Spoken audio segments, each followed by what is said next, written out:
Hello,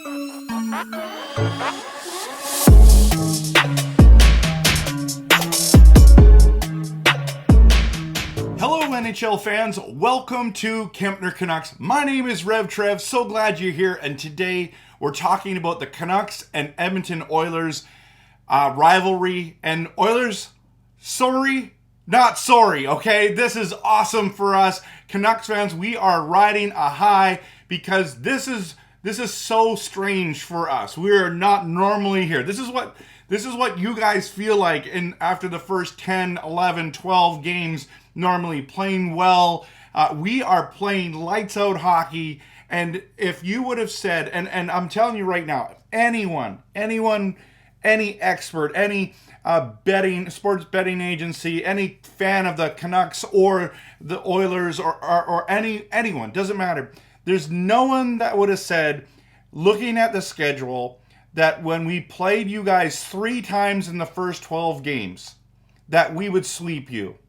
Like, that's crazy. So I know we play 4 times. The next game is in April. But first of all, why did they schedule all of us to play each other so many times in so few games? I mean, I know the schedule's complicated, right? But no one would have thought that. Now, if you would have said, you know what, the Oilers are going to sweep the Canucks, a lot of us would be like, yeah, I can see that. Because we didn't know what we were going to be like, right? We didn't know if their changes were good enough. But the idea that the Oilers would get swept, and it's not just swept, like the goal differential is like 18-6. And it's absolutely insane. 8-1, 4-3, and then 6-2. Now, that is unbelievable, and that's why we're saying sorry. Now, sorry, listen, we're trying our best, you're trying your best. This is NHL. This is not, oh, hey, this is AHL, or we feel bad for you. Like, I'm sorry, you're just not good enough. We're better than you. It's just a fact. Now, every other year you can say, yes, you were better than us, but for us, this year, no matter what happens in that last game, we are better than you in the regular season. And that is awesome as a Canucks fan to be able to say, but I know that it's really discouraging as an Oilers fan.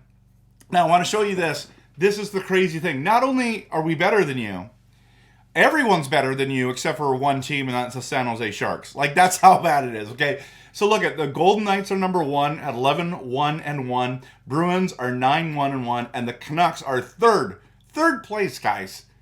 8-2-1. That tied with the Rangers, and then the Kings are right there. So what's crazy is the Pacific Division has 3 teams in the top 5 of the NHL, and none of them are named the Edmonton Oilers.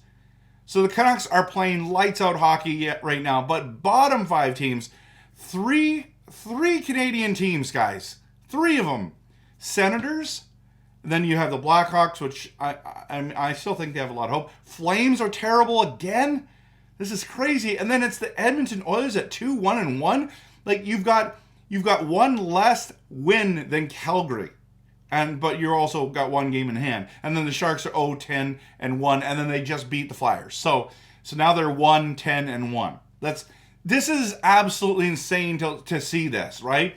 But if you think about the game, all the frustration started coming out because it has been a frustrating ride for the Oilers. Absolutely, no doubt about it. Like, if I was an Oilers fan watching this team with all this talent, it is crazy to think about that you guys are struggling this bad and losing to Vancouver 3 times. It's just like, it's insult to injury, and a lot of people say the Oilers are buried and it's over for your season. And I don't think any Canucks fan just thinks that you guys are done. And in fact, I don't think most of the league. Now, granted, you're going to have to do a 8-2-1 next to get back into the mix, but you guys have the talent on the team. And then the big question is what's wrong with the Edmonton Oilers, right? And everyone's saying they should fire Raycroft and blah, blah. I don't think it's Raycroft's fault. Just saying. I don't think it's his fault. I think defensively, you guys aren't good enough. And I think goaltending, you're not good enough. And not only that, when after the game, the next day, you put your goalie, Jack Campbell, $5 million guy, on waivers That's insane. And I know that he hasn't played great, but neither has Skinner. Like, what are you guys going to do? What if Skinner gets hurt? I mean, what if someone picks up? I don't know would San Jose pick up? Um, would they pick up Campbell? Because I mean, that's the only team I can see. Who's going to pay $5? So no one's going to. I guess you're going to bring him back up, and then everything's going to be fine. But is it fine? I mean, he's like, I have friends who are Leaf fans, and I'm telling them, like, it's crazy. Campbell's on waivers right now, and they're like, that's because he's a backup goaltender. He's not a starting goaltender in the NHL. And it's like, whoa, that's a statement and a half, right? But Skinner wasn't great against us either. Now, if you look at the last game we played, 6-2 final, the Oilers came out, again, like a storm. And it just reminded me of Game 2, where you guys were dominating us. But we hung around, and the storms were coming. Like, you guys were coming in like a flood, right? And it was insane how good you were. And just how we held on and somehow found a way to win. I think it was Lafferty scored the winning goal in that game. And then we got 5-3. But this time, it only lasted 15 minutes. Now, granted, you had a huge... I don't know how many shots you had on net before we even got a shot, but it was like 18-2 or something when you scored. Whatever it was. It was insane. You guys had 20 shots in the first period. And Ekholm scores, and I thought, oh boy. But now, this is the difference. Your goaltending compared to ours. Demko, you got Demko'd, right?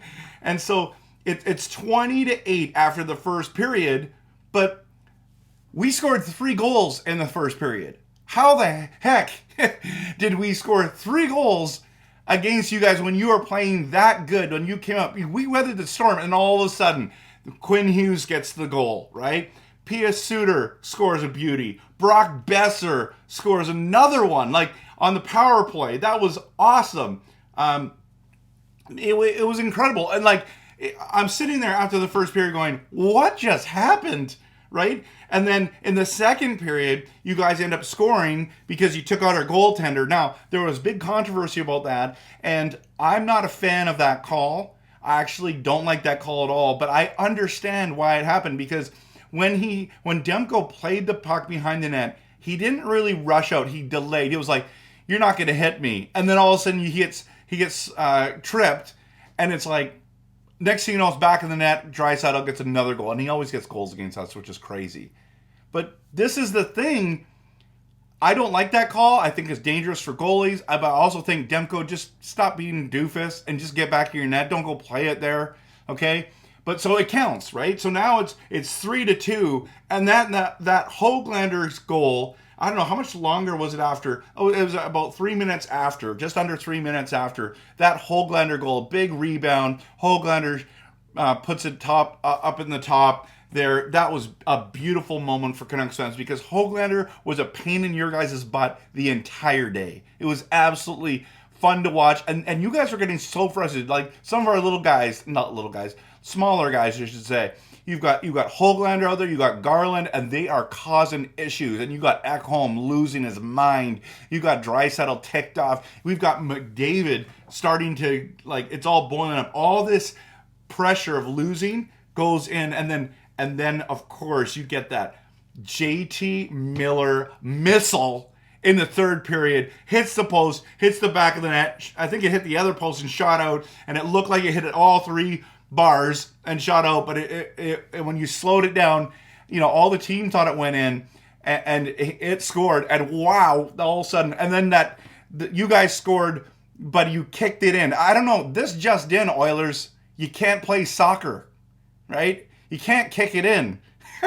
And he's like celebrating like he scored, which he did because he was a soccer player. And it got disallowed, and you guys cannot be mad about that. That was definitely a kicking motion. I don't care what you say. And the NHL agreed. Just like I didn't agree with what happened to Demko, the NHL disagreed, right? And then that last goal by Brock Besser, beautiful pass from Hughes to Pettersson, and then a gorgeous cross crease and right to Besser. Easy goal for him. He's now got 10 goals on the season. So this game was absolutely amazing. Hughes first star, Demko second star, even though he let in 2 goals. Brock Besser third star, guys. Like, the Canucks are on a roll. And now we're going into the Canadian road trip. We're going in, and it's going to be fantastic. We got on Thursday, we've got the Senators, then we got the Leafs on Saturday night, and then we got a back-to-back with Montreal, in Montreal, of course. And so those are going to be some big tests. I know that Ottawa's struggling. They're the 5th worst team in the NHL right now. But we should be able to beat Ottawa. I'm just going to be interested to see what we do between Toronto and Calgary. So anyways, thanks for watching. Again, Oilers fans, sorry not sorry. If you haven't hit that like and subscribe, I do Canucks content that is passionate, realistic, and honest. And that if you like that, hit that subscribe button. And I hope you have an awesome day. And I hope this Canadian Eastern road trip goes awesome. And of course, always, go Canucks.